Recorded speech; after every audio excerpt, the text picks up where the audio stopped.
गरीब घर की बेटी, बेटियां किसी से कम नहीं। कहानी एक ऐसी माँ की जिसके सपने और लालच इतने बड़े थे कि उसने उसे पूरा करने के लिए अपनी सगी बेटी को भी नहीं बख्शा। अरे मेरी प्यारी बिटिया रानी, सारा दिन इतने डिजाइनर कपड़े सिलती है। ये तो हाई क्लास के लोग पहनते हैं ना बेटा। हाँ माँ, तभी तो इनके सिलने के लिए मुझे इतने अच्छे पैसे मिलते हैं।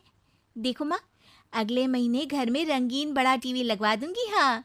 अरे जीती रहे बेटा। वैसे कोई ऐसा काम कर जिससे एक बार में ही ढेरों पैसे आ जाए। आने को तो इसमें भी अच्छी कमाई है माँ, लेकिन एक दिन में एक ही कपड़ा सिलो तो आराम भी है ना। वैसे क्या करना है माँ इतने पैसों का? अरे तू बड़ी भोली है बेटा। अरे ओ रायना के पापा, देखो तो, रायना के लिए मैंने एक लड़का देखा है। पैसे तो इतने हैं कि लाखों रोज इधर से उधर हो भी जाए तो पता ना चले। वो तो ठीक है, लेकिन इतने बड़े घर का लड़का हमारी रायना से शादी क्यों करेगा? अरे कैसी बात कर रहे हैं आप? क्यों नहीं करेगा? अरे करेगा ना, कमी क्या है हमारी रायना में? अच्छा, फोटो तो दिखा दो, कैसा है लड़का? कहीं ऐसा ना हो कि कोई बूढ़ा निकले। अरे थोड़ी सी उम्र में बड़ा लड़का कोई बूढ़ा नहीं होता। ये देखो। फोटो किसी लड़के की नहीं, बल्कि एक आदमी की थी। ये क्या बकवास है? कौन है ये? इसके बेटे की फोटो दिखाओ। जी, ये वो लड़का ही है। अरे साधना, तुम सगी माँ हो या सौतेली? अरे पैसा रहेगा तो राज करेगी ना। मेरे जीते जी मैं अपनी बेटी की शादी इतने बूढ़े आदमी से बिल्कुल नहीं करूंगा। जब मैं अपनी बेटी के लिए लड़का पसंद नहीं कर सकती तो मेरा इस घर में रहने का अधिकार ही नहीं है। जैसे ही वो जाने लगती है कि तभी रायना वहां आ जाती है। माँ, आप जहां बोलेंगी मैं वहां शादी कर लूंगी, आप कहीं मत जाइए। और फिर रायना की शादी अपने से 11 साल बड़े राधा राम से हो जाती है। शादी के बाद एक दिन, अरे माँ, कैसे आना हुआ आपका? अरे बेटी, घर में आने के लिए कुछ सोचना होता है क्या?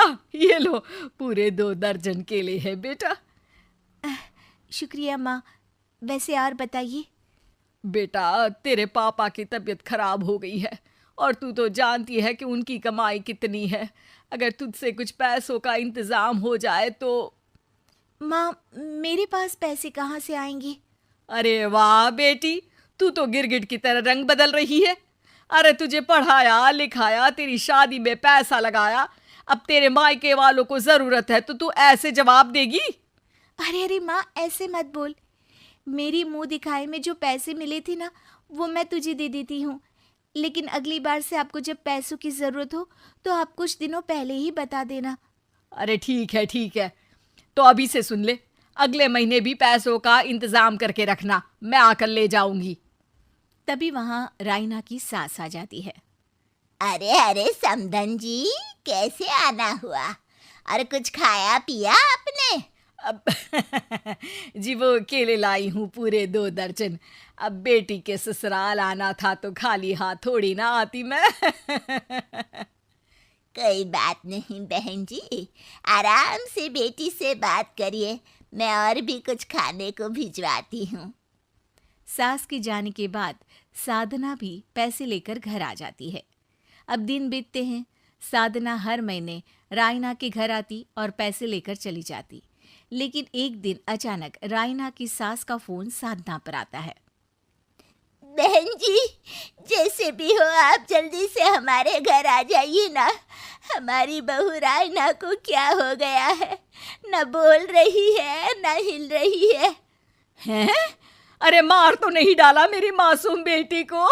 साफ साफ बोल देती हूँ, मेरी बेटी को कुछ भी हुआ होगा ना तो मैं तुम लोगों को कंगाल कर दूंगी, क्लेम कर दूंगी करोड़ों का। अरे क्या हुआ भाग्यवान, कहाँ से करोड़ों आ रहे हैं? अरे मार डाला हमारी बिटिया को उन लोगों ने। हैं? क्या बोल रही हो तुम? मैंने तो पहले ही बोला था कि लड़का ठीक नहीं है। दोनों रायना के घर पहुंचते हैं, जहां रायना का पति कहता है, अरे अरे आप डरिए नहीं, डॉक्टर ने कहा है कि वो अब खतरे से बाहर है। अरे पर वो खतरे में गई क्यों? अरे क्यों मेरी लड़की को मारने की कोशिश की गई? अरे वकील करूंगी बड़े से बड़ा और सबको सड़क पर ले आऊंगी। अरे सौम्या की माँ में इतनी हिम्मत है कि वो अपनी बेटी को पाल ले। रास्ते में ले आऊंगी तुम लोगों को। हाँ। अरे माता जी, लेकिन डॉक्टर की बात तो सुन लीजिए। नहीं नहीं, मुझे किसी की बात नहीं सुननी मेरी बेटी। अरे सुन तो लो भाग्यवान कि क्या बोलना चाह रहा है तुम्हारा दामाद। जी दामाद जी, बताइए क्या हुआ है हमारी बेटी को?